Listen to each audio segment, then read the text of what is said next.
नमस्कार. हवामान अंदाज आणि बातम्या या आपल्या यूट्यूब चॅनलमध्ये मी किरण वाघमोडे तुम्हा सर्वांचं स्वागत करतो. आज 24 डिसेंबर रविवार आणि आत्ता आपण पाहूयात की राज्यात संपूर्ण आठवड्याभरात हवामान कसं राहू शकते त्याचा अंदाज. बाकी सर्वात प्रथम म्हणजे थंडी. आत्ता थोडीशी राज्यात थंडी वाढलेली असली तरी सुद्धा मध्य महाराष्ट्रातील नाशिकच्या आसपासचा पट्टा आहे किंवा कोकणाचा भाग आहे, अजूनही नेहमीपेक्षा थंडी ही थोडीशी कमी आहे. बाकी विदर्भ मराठवाड्यात चांगली थंडी आता अनुभवायला मिळते. आणि जर इथून पुढचा विचार करायला गेलो तर सध्या एक कमी शक्तिशाली पश्चिमी आवतं हिमालयाकडे तो निघून जातो आहे. उत्तरेकडचे थंड वारे इकडे विदर्भ आणि मराठवाड्याच्या भागांमध्ये चांगल्या पद्धतीने जाणवायला सुरुवात होईल. तसेच कोकणात मात्र पूर्वेकडून येत आहेत वारे आणि त्यामुळे काय होतं आहे की तापमानात दिवसाच्या तापमानात थोडीशी वाढ पाहायला मिळते. साधारण तापमान 34 अंश सेल्सिअस किंवा त्याहून अधिक जवळपास आपल्याला शुक्रवारपर्यंत असंच तापमान राहू शकतं.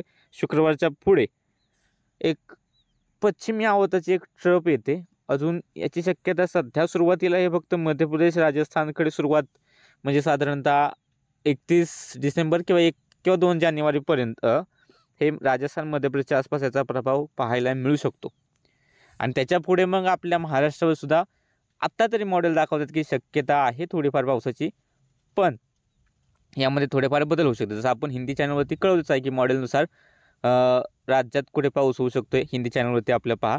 बाकी त्याच्यामध्ये सुद्धा बदल होतीलच, पण या आठवड्याभरात तरी आपण समजूया की अगदी आठवड्याच्या शेवटी शनिवार रविवारी राज्यात काही प्रमाणात ढगाळ वातावरण निर्माण होऊ लागेल. बाकी अजून थोडीशी अपडेट आली की आपण तुम्हाला आपल्या चॅनलवरती सुद्धा कळवू.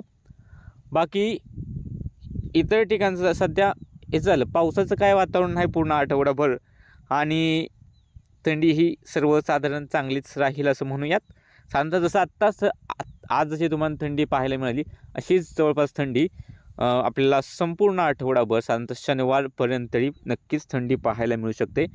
विदर्भाचा भाग असेल या ठिकाणी तापमान साधारणतः 8 ते 11 अंश सेल्सिअस. पश्चिम विदर्भ, उत्तर महाराष्ट्रातील जळगाव, मराठवाड्यातील उत्तरेकडील भाग या ठिकाणी तापमान आपण समजूया 9 ते 13 अंश सेल्सिअसच्या आसपास संपूर्ण आठवडाभर राहील. त्यानंतर नाशिक, नगर, पुणे, सातारा, सोलापूर, धाराशिवचे काही भाग आहेत या ठिकाणी तापमान साधारणतः 10 ते 14 अंश सेल्सिअस राहू शकतं आहे. त्याच्या अजून पश्चिमी गेला तर कोल्हापूर, सांगलीचा काय अजून भाग असू शकतो. या ठिकाणी तापमान साधारणतः आठवडाभर 12 ते 16 अंश सेल्सिअसच्या आसपास राहील.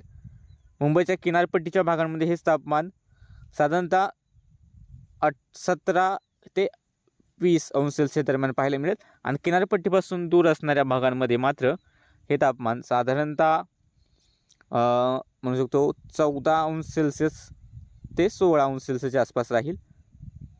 आणि घाटाच्या आसपास महाबळेश्वरसारखी ठिकाणं असतील या ठिकाणी सुद्धा तापमान 12 अंश सेल्सिअस किंवा 10 अंश सेल्सिअस असं पाहायला मिळू शकतं. मी जवळपास या आठवड्याभर असेच तापमानाची शक्यता राहील. दिवसाचं तापमान जर पाहिलं तर सर्वप्रथम कोकण विभाग साधारणतः 34 अंश सेल्सिअस किंवा अधिक शनिवारपर्यंत किंवा शुक्रवारपर्यंत. त्यानंतर राज्यातील राहिलेले सर्वच भाग मग नागपूरपासून विदर्भापासून ते इकडे पुणे, सांगली, सातारा, कोल्हापूरपर्यंत तापमान हे साधारणतः 28 ते 30 अंश सेल्सिअसच्या आसपास राहण्याची शक्यता आहे.